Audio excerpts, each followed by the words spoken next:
Dr. Hae-Jin Park was working late in his office at the International Space Station Medical Bay when the emergency alert sounded. He looked up from his computer screen, where he had been writing reports about human children's health in space. The station's AI voice spoke clearly through the speakers. Warning: unknown alien ship approaching. All medical staff to their stations. Hae-Jin grabbed his medical kit and rushed to the emergency room. He had treated many species before, but mostly the common ones that humans regularly traded with. Through the window, he saw a massive black ship that looked nothing like the usual trading vessels. Its surface was covered in what appeared to be armor plates, and strange markings glowed along its sides. Dr. Park called Station Commander Wilson over the intercom. They're requesting medical help. They say they have cubs. Hae-Jin felt confused. Cubs. Like baby animals. Before he could think more about it, the medical bay doors opened. What walked in made him freeze in place. The creature was enormous, nearly 3 meters tall, with dark scales covering its muscular body. Sharp claws clicked against the floor, and its mouth held rows of teeth that could easily tear through metal. Hae-Jin recognized it immediately from his xenobiology studies. A Muir, one of the most dangerous predator species in the known galaxy. But what caught his attention wasn't the adult Muir's fearsome appearance. It was the small bundle held carefully in its arms, wrapped in what looked like shimmering fabric. The bundle was making soft, whimpering sounds. The adult Muir spoke through a translator device attached to its neck. "Human doctor, our cubs are sick. We have traveled to 17 systems. None would help. They fear us." Its voice was deep but filled with worry. "We heard humans are different. That you help all species. Please." 2 more Muir entered, each carrying sick cubs. Hae-Jin noticed their movements were gentle, despite their fierce appearance. The cubs' scales were dull, and their breathing seemed difficult. Hae-Jin took a deep breath and stepped forward. "I'll help. Please, place them on the medical beds." He spoke calmly, though his heart was racing. The adult Muir carefully placed their cubs on the beds. Hae-Jin noticed something surprising. They were positioning themselves to watch him closely, but not in a threatening way. They were like any worried parents he had treated before. Using his medical scanner, Hae-Jin examined the cubs. The readings showed a severe respiratory infection, complicated by the cubs' unique biology. He had never treated Muir before, but the basic principles of medicine were the same across species. "They have an infection in their breathing system," he explained simply. "I can help, but I'll need to adjust our medicines for their biology. It will take time." The largest Muir, apparently the leader, nodded. "We trust you, human doctor. Our children's lives are in your hands." For the next 6 hours, Hae-Jin worked carefully. He modified standard treatments to work with Muir biology, constantly monitoring the cubs' vital signs. The adult Muir never left their cub sides, but they never interfered. They watched with surprising patience as Hae-Jin administered medicines and adjusted breathing support systems. Slowly, the cubs' conditions improved. Their breathing became easier, and their scales regained some shine. When the first cub opened its eyes and made a chirping sound, the adult Muir made deep rumbling noises that Hae-Jin realized were sounds of relief. "The cubs will recover," Hae-Jin said, checking the final readings on his medical scanner. "They need rest and continued treatment, but they're past the danger." The leader Muir stepped forward, towering over Hae-Jin. Then, to everyone's surprise, it lowered its head in a deep bow. "You have saved our young ones, human doctor. Our species has a saying. Those who care for our cubs become our bloodkin." That day marked a change in human-alien relations. Word spread quickly through the galaxy. The fierce Muir, feared by most species, had found unlikely allies in humans. More importantly, they had found someone they could trust with their most precious possession, their young. Hae-Jin didn't know it yet, but this was just the beginning. His simple act of helping sick cubs would open a new chapter in humanity's role in the galaxy. Jai-Yun Lee walked through the newly built halls of the Seoul Xenological Center, carrying her research equipment. The building still smelled of fresh paint and new metal. As she approached the special care unit, she heard the now familiar sounds of Muir cubs playing. 3 months had passed since Dr. Park's successful treatment of the first Muir cubs on the space station.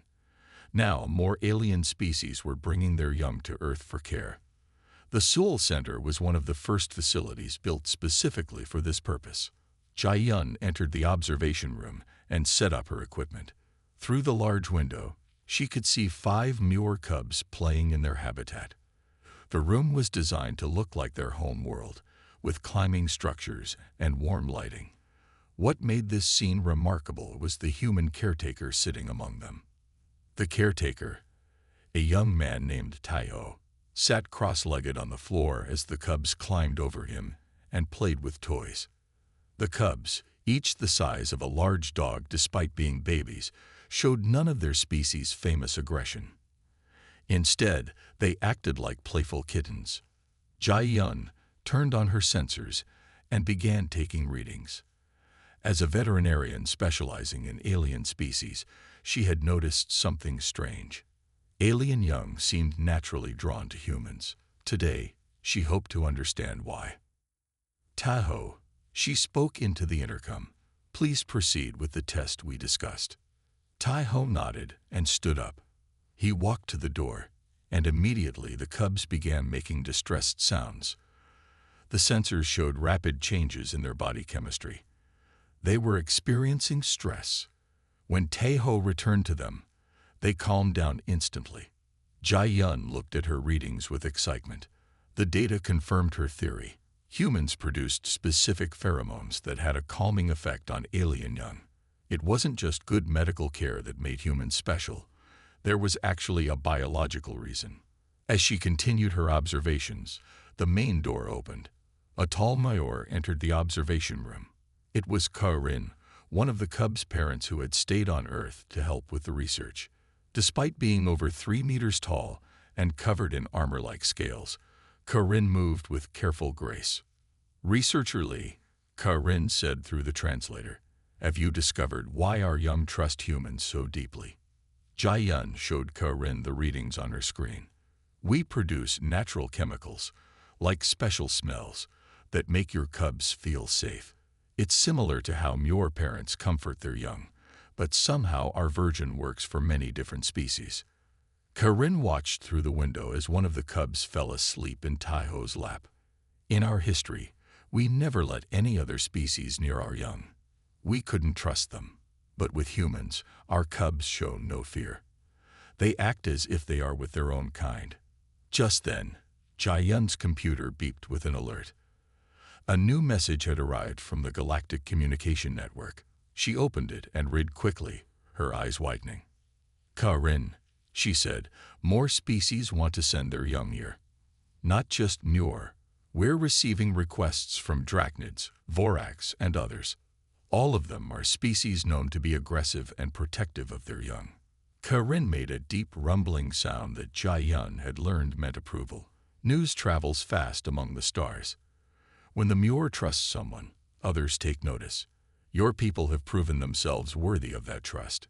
Jai-Yun looked back through the window. Tae-ho was now surrounded by sleeping cubs, looking as peaceful as any human daycare worker. The scene would have been unbelievable just a few months ago. The galaxy's most dangerous predators, trusting humans to watch over their sleeping young. She made a final note in her research log. "Human capacity for nurturing transcends species barriers. Whatever makes us different, it might be exactly what the galaxy needed." Dr. Tae-won Kim stood before the Earth Defense Council, his voice steady despite the urgency of the situation. "The drachnid young are dying. Their immune systems are failing. They have asked for our help." The council chamber fell silent. Everyone knew about the drachnids. They were ancient warriors, more dangerous than even the Muir. Their ships were the most powerful in known space, and their territory was forbidden to all other species. "They're letting humans into their space?" asked the council leader. This is unprecedented. They have no choice, Taiwan explained. The disease is spreading fast. Over 30% of their young have already died. If we don't help, their next generation will be lost. The council quickly approved the mission. Within 24 hours, Taiwan led a team of 5 human doctors toward Drachnid space. Their ship was small compared to the massive Drachnid warship that came to escort them. Inside the escort ship, Taiwan met the Drachnid commander. The alien stood nearly 4 meters tall, with armored plates covering its body and sharp spikes running down its back. Its eyes glowed with a fierce red light. "Human," the commander spoke through a translator. "Understand this. No non-Drachnid has ever seen our homeworld and lived. We break this rule only because we have no other option." Taiwan nodded. "We understand. We're here to help your young, nothing more." The journey to the Drachnid homeworld took 3 days. When they arrived, Taiwan and his team saw a planet surrounded by the largest collection of warships they had ever seen. The planet itself was covered in vast cities made of black metal. The Drachnid medical facility was enormous. Hundreds of sick younglings lay in special chambers. Their scales, which should have been bright red, were dull and gray. Many were having trouble breathing. The human doctors began their work immediately. They took samples, ran tests, and studied the Drachnid biology. The Drachnid doctors watched them closely, their hands always near their weapons. On the second day, Taiwan made an important discovery. "The disease isn't natural," he told the Drachnid medical chief. "Someone engineered this virus to target your young specifically." The news caused an uproar among the Drachnids. Their rage was terrifying to witness, but instead of lashing out, they focused on helping the human doctors find a cure. Taiwan worked without rest. He knew that every hour meant more young Drachnids might die. On the 4th day, he finally had good news. "The virus has a weakness," he explained to the gathered Drachnid leaders. "We can use modified human antibodies to fight it.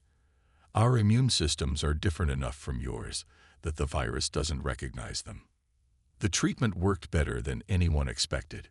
Human blood plasma, carefully processed and adapted, provided the key to saving the Drachnid young. Within a week, the sick younglings began to recover.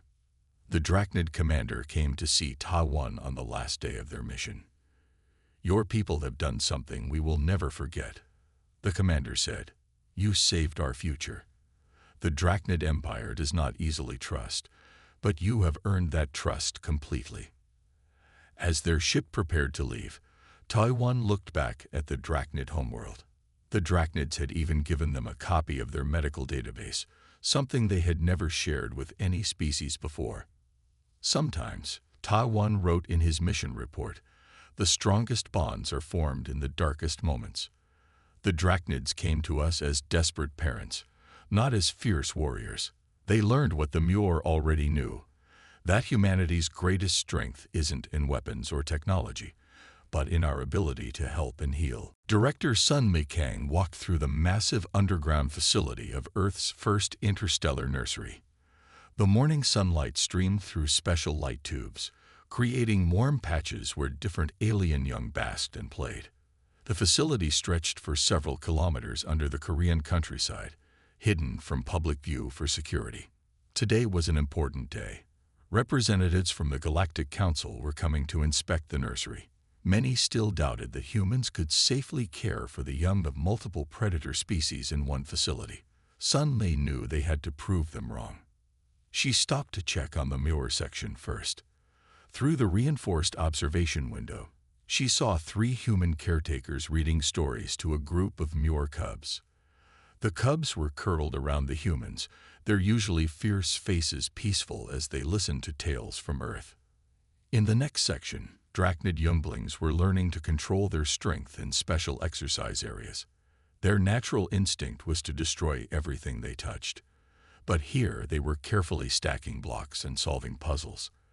The human instructors praised each gentle movement, helping the younglings understand their own power.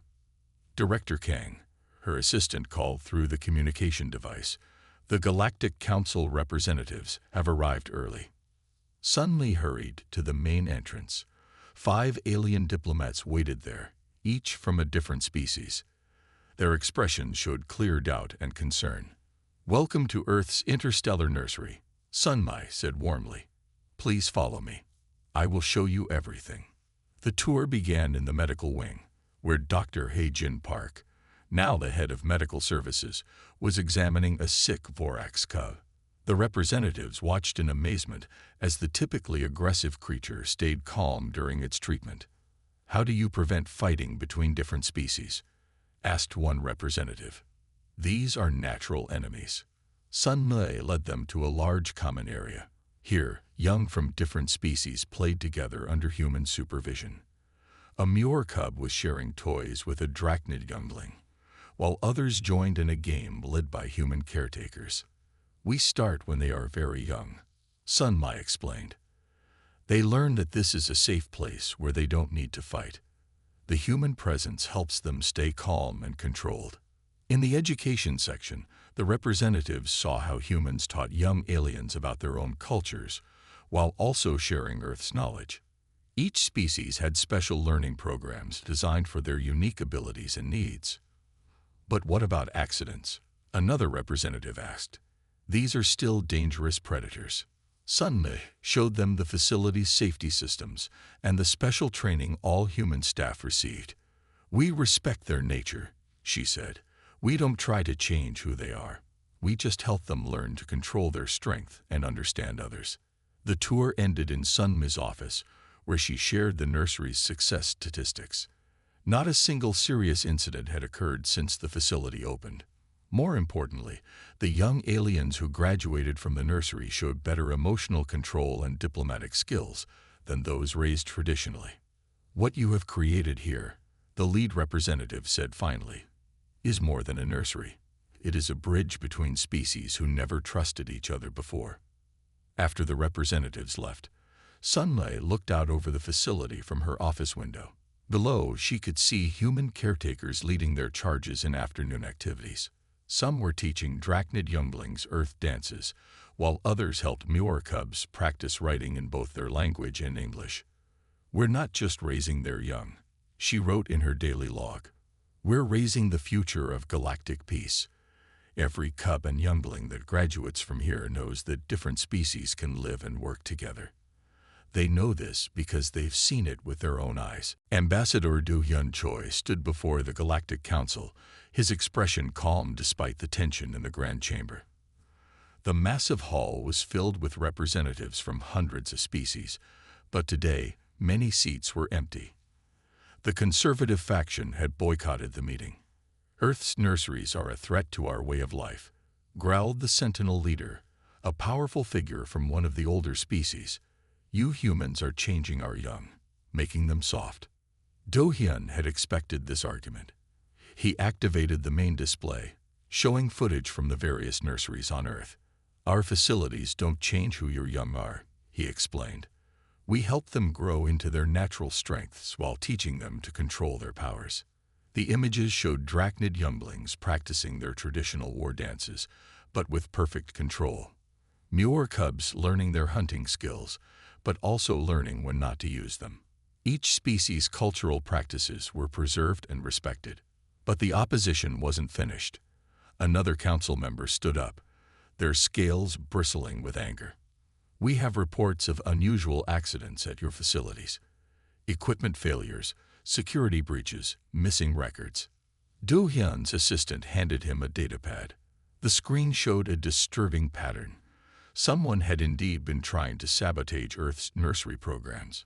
Security systems had been tampered with, and false reports had been spread through the galactic network. "These incidents were not accidents," Do Hyun announced. "We have proof of deliberate interference." He shared the evidence his team had gathered. The sabotage attempts had come from multiple sources, all linked to species who opposed Earth's growing influence. The chamber erupted in angry shouts and accusations. Some demanded immediate action against the saboteurs, while others called for all nurseries to be closed. Do Hyun waited patiently for the noise to settle. Think about why someone would want to stop our work, he said quietly, but his voice carried through the chamber. What are they afraid of? Not that we're changing your young, but that we're changing the galaxy itself. He showed new images, former nursery graduates now serving as diplomats and leaders. Young drachnids and Muir working together on joint projects. Species that had been enemies for generations finding common ground through their shared trust in humans. Your young come to us fierce and strong, Du-hyun continued. They leave us still fierce and strong, but also wise. They understand that strength doesn't always mean fighting. Sometimes, the greatest strength is knowing when to trust. Just then, an emergency alert flashed on all screens. Security forces had caught a group of saboteurs trying to break into the Sewell nursery. But they hadn't counted on one thing: the protective instincts of the parent Muir and Drachnid guards, who now helped protect Earth's facilities. You see, Du-hyun gestured to the alert. Even your adults are choosing to work with us. Not because we forced them, but because they see the value of what we offer. The council session lasted many more hours. Arguments were made, evidence was examined, and finally, a decision was reached. Earth's nursery program would not only continue but expand. New facilities would be built with additional safeguards and monitoring. Later that evening, Du-hyun sat in his office, watching the sun set over the galactic capital. His communication device lit up with a message from Earth. Another 20 species had just applied to send their young to human care. Sometimes, he wrote in his report, the strongest opposition comes when you're doing something truly important. Our critics are right about one thing. We are changing the galaxy, but we're changing it for the better, one child at a time. Head of Security Min-ho Yang received the emergency alert at midnight. A massive solar storm was heading toward the galactic core, threatening dozens of nursery worlds. The radiation would be lethal to young aliens, whose bodies hadn't yet developed their adult protective scales and armor. How many nurseries are in danger? Min-ho asked the emergency team gathered in Earth's Central Command Center. 17 major facilities across 12 systems, his assistant reported. Over 10,000 young ones from various species. The storm will reach them in less than 48 hours. Min-ho knew they had only one option: contact every available transport ship. We're bringing them all to Earth. The next hours passed in a blur of activity. Earth's defense fleet, along with ships from the Muir and Drachnid empires, rushed to the threatened nurseries. Min-ho coordinated the evacuation from the command center, watching as thousands of dots on his screen moved toward safety. At the Sewell facility, Director Sun Mei-kang prepared to receive the first wave of evacuees. They had to transform sports arenas and underground bunkers into temporary nursery spaces. Every available human caretaker was called to duty. The first ships are landing. Sun Mei reported to Min-ho. We have 300 Muir cubs and 500 Drachnid younglings arriving now. The scene at the landing pads was organized chaos. Human medical teams checked each arriving young one for radiation exposure. Caretakers guided them to their new temporary homes. The adult aliens, forced to trust humans more than ever before, watched with worried eyes. Min-ho received an urgent call from a Drachnid battle cruiser. The storm is accelerating, the Drachnid commander warned. We still have 2,000 young ones to evacuate from the outer facilities. Send me your coordinates, Min-ho replied. I'm leading the rescue team myself. Min-ho's ship, along with 20 others, jumped into hyperspace. They reached the outer nurseries just as the first waves of radiation began to hit. The sky had turned a dangerous purple color. Inside the nurseries, human crews worked quickly to move the young aliens to the ships. Many of the younglings were scared, but the presence of human caretakers kept them calm. Some even helped carry the smaller ones to safety. Final facility evacuated, Min-ho reported as his ship lifted off. Through the viewport, he saw the radiation storm engulf the planet they'd just left. They had made it with less than an hour to spare. Back on Earth, every available space was now filled with alien young. Parks had been converted into play areas. Underground rail stations served as sleeping quarters. Humans from all walks of life volunteered to help care for their galactic guests. In the command center, Min-Ho watched the final ships land safely. Not a single young one had been lost. More importantly, species that had been enemies for generations were now sharing space, their young being cared for side by side by human teams. Today marks a turning point, Min-Ho wrote in his emergency log. The evacuation forced everyone to set aside their differences.